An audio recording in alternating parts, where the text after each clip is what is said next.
Today on the Matt Walsh Show, the left now wants to defund the police. Today we'll try to understand what that actually means and who could be crazy enough to support it. That's the other question. We'll try to get into all of that today. Also 5 headlines, including Mitt Romney going full BLM, and in our day they want to defund the police. And unless you think that that this is nothing but a delusional pipe dream.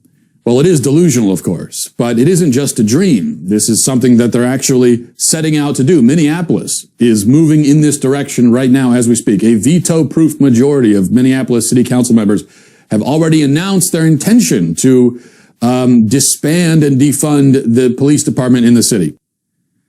But the dancing mayor, he got a dose of reality this weekend, finally, when he went to a Black Lives Matter demonstration, and after they did the Macarena and the Cha-Cha Slide and the YMCA, after all that had been concluded, he was asked about this idea of getting rid of the police.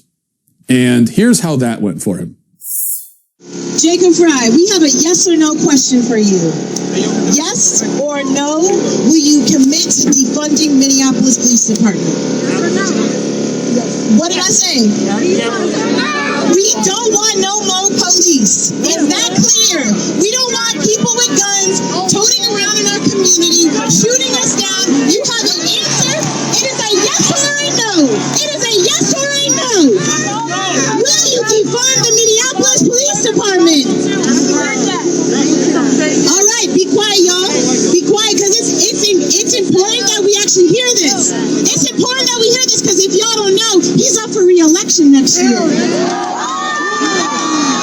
If y'all don't know, he's up for re-election next year. And if he says no, guess what the f we gonna do next year?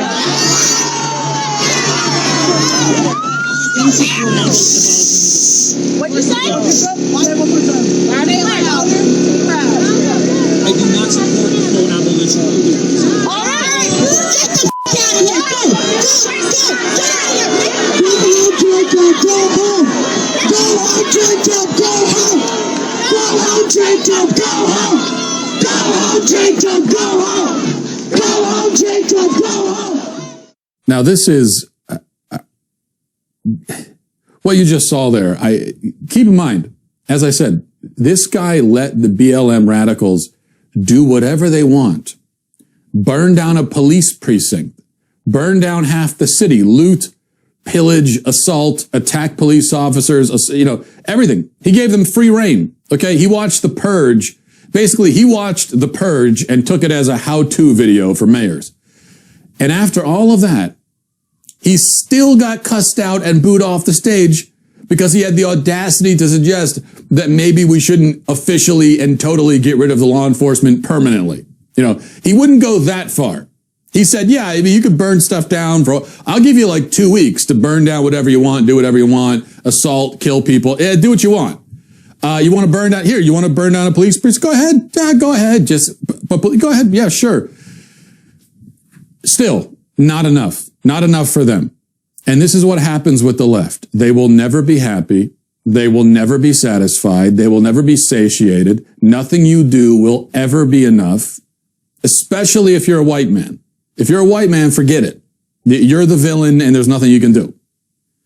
And that's the lesson that Jacob Fry is learning right now. You see, there's a total lack of respect for this guy. They have no respect for him whatsoever. And can you blame them? I'm not sitting here saying they should respect him. Why would you respect a mayor who just let you burn down the city? As I said, I don't feel sorry for him, even if it did look like he was going to cry there a little bit. I do feel sorry for the law-abiding citizens of Minneapolis, all 14 of them, who now are about to have their city taken over permanently by the mob, and there's nothing they can do about it. Now, this idea of defunding the police has gained steam rapidly, not just in Minneapolis. Now, the president of Minneapolis City Council was asked this question on CNN about what do you do about crime if we don't have police? And here's what her response was. We have a state action against our police department, which gives us legal mechanisms in the very short term. There's lessons from all over the country, all over the world that we're looking to take immediate steps while we work toward building the systems that we would need to imagine that future. Do you understand that the word dismantle or police free also makes some people nervous? For instance, what if in the middle of the night my home is broken into? Who do I call? Yes, I mean, I hear that loud and clear from a lot of my neighbors. And I know, and myself too, and I know that that comes from a place of privilege, because for those of us for whom the system is working, I think we need to step back and imagine what it would feel like to already live in that reality where calling the police may mean more harm is done. So there you go.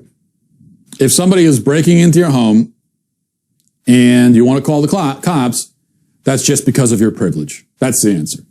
It's your privilege, which by the way, of course, is not actually an answer to the question, but that's how she feels.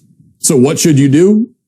Someone breaks into your home, I guess, lie prostrate on the ground, apologize for your whiteness, invite the home invader to take whatever he wants or whoever he wants, the TV, the couch, your wallet, your firstborn, I mean, whatever he wants. So you just go ahead and take it. And don't forget this. I think this is kind of basic etiquette, is that when the home invader comes, and of course you're gonna allow them to take whatever they want, but also offer to let him kill you, or you could also give the option of killing yourself. So because he may not want to get blood on his clothes, you have to understand, right? Because you understand from his perspective. Okay, he's a home invader. He's coming to your home. He wants to take whatever he wants. He's worried about you being a witness. Okay, so that's a real obstacle he's facing right now. And think about how worried he is about that. Don't just think about yourself. Stop being so selfish that you're sitting there feeling sorry for yourself. Someone's in your home. They're stealing everything. They're kidnapping your children. And you know, what are you doing? You're just thinking about yourself the whole time. You see, this is the problem. This is privilege. This is your narcissism talking. So if you don't have privilege and you want to prove it, then what you'll say is, listen, I know you're worried about a witness. You can go ahead and kill me. Otherwise, I can jump out the window. You know, whatever you want, you let me know and we'll just do this how you want to do it. We're going to move on from this in a second, but keep in mind the irony here of this and the contradiction of it, that it was just a few weeks ago that we were talking about the Ahmaud Arbery case, and we were told that, you know, we can't have armed vigilantes going and chasing people down. Just call the police. You're not a police officer. You shouldn't be doing this. And now the same people who said that, and I agreed with them on that, by the way, that we'd rather have police than armed vigilantes. Now they're saying, let's get rid of the police. But what are we going to do? Expect coherence from these people? Expect them to be consistent? No, can't expect that. When you're dealing with people who are ruled entirely by emotion, this is what you get. All right, let's go to number 3. Here's a picture I saw online yesterday. It's a picture of white people at a protest washing the feet of some black protesters. I didn't want to believe this was real, so I looked it up.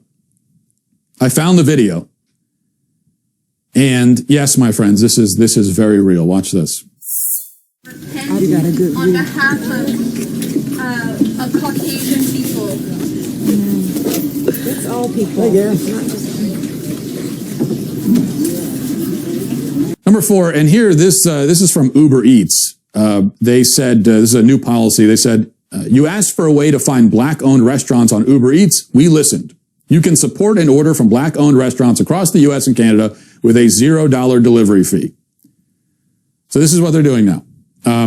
We've got a little bit of segregation. So if you can search for restaurants according to the race of the owner and avoid certain races you don't want. If you want to avoid white people, okay, you don't want to patronize a white establishment. Uber's going to help you do that. And then they're going to a $0 delivery fee for black-owned restaurants. What that actually means is they have a delivery fee essentially as a penalty for the restaurants that are not owned by black people. And this is how we're going to bring about racial harmony, right? Is by segregation, breaking things down by race, financial penalties for certain races. I mean, this is how you bring about a racially harmonious utopia, isn't it? Finally, let's get to our daily cancellation. Now, today I'm going to be canceling everyone who is trying to cancel J.K. Rowling. This is a rare defensive reverse cancellation, a DRC, as they call it in the business. Now, before I execute this DRC, let me just say that yes, J.K. Rowling is a leftist. She has repeatedly over the years appeased and coddled the very mob that is now trying to cancel her. So this in some ways is similar to the Jacob Fry situation, that video that we played. It's a very similar thing. But with that said, to Rowling's credit, she has recently been taking a stand on an important issue, and she's been taking all the slings and arrows that come from that. I respect that. And anyway, I will always defend anyone who stands for common sense and sanity, whether it's J.K. Rowling or anybody else. Even if you've been on the side of insanity and lunacy and irrationality for years, if you finally come over even slightly to the side of common sense and sanity, I'll be right there with you. Because we need all the help we can get as far as I'm concerned. So that brings us to what J.K. Rowling said over the weekend. First, I think this is what started it. She reacted to a headline that included the phrase people who menstruate. And she said, people who menstruate, I'm sure there used to be a word for those people. Someone help me out. Wombin, Womund. Those all sound like names from Harry Potter. And that tweet got 30,000 responses, many of them extremely angry. Because she's obviously in this tweet, she's insinuating that, women menstruate and men do not. And that is very offensive stuff. So Rowling then followed that with a series of tweets. And I won't read all of them, but she says, if sex isn't real, there's no same-sex attraction. If sex isn't real, the lived reality of women globally is erased. I know and love trans people, but erasing the concept of sex removes the ability of many to meaningfully discuss their lives. It isn't hate to speak the truth. And this, of course, set off a firestorm of criticism, much of it vicious and vulgar, as you might expect. Meanwhile, what she said is inarguably true. I mean, the only part I didn't like is where she says lived reality. As I've said many times, it is pretentious and ridiculous to stick the word lived in front of a word like experience or reality, because all you can do with reality is live it. If it is lived, then it is reality. If you're living it, it's reality. That aside, the stuff she says about sex is all correct. It's obvious. It's common sense. Totally uncontroversial for anyone who isn't insane and who has an IQ exceeding that of an oyster. Unfortunately, there are a lot of sub-oyster IQs out there, and there are a lot of maniacs and lunatics out there who don't want to hear basic reality.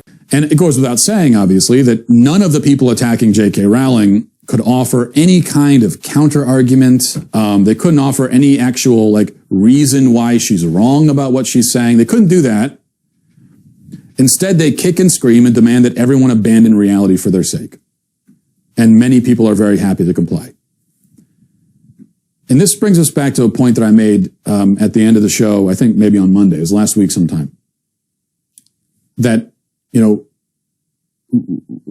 we live in a world right now where there are people they want to get rid of the police department. We've got rampaging mobs in the street, and that's being endorsed by the left. The left saying men can have periods, and if you disagree with that, you're a hateful bigot and should be shunned from polite society. Babies aren't people. We could kill 60 million of them, and it's something to celebrate. On and on and on. This is why I believe we are heading to a fracturing of some kind. I don't know what that's going to look like. I don't know how it's going to manifest itself. I don't expect another Bull Run or Antietam anytime soon, but there will be some kind of split. There has to be. Because you have one side of the political divide that has so divorced itself from reality, has so rejected common sense and truth and decency and morality, that there is just no way for us to overcome that and ignore it and be united. This is what we've seen. I don't think there's any way around it. The only question is, what does it look like?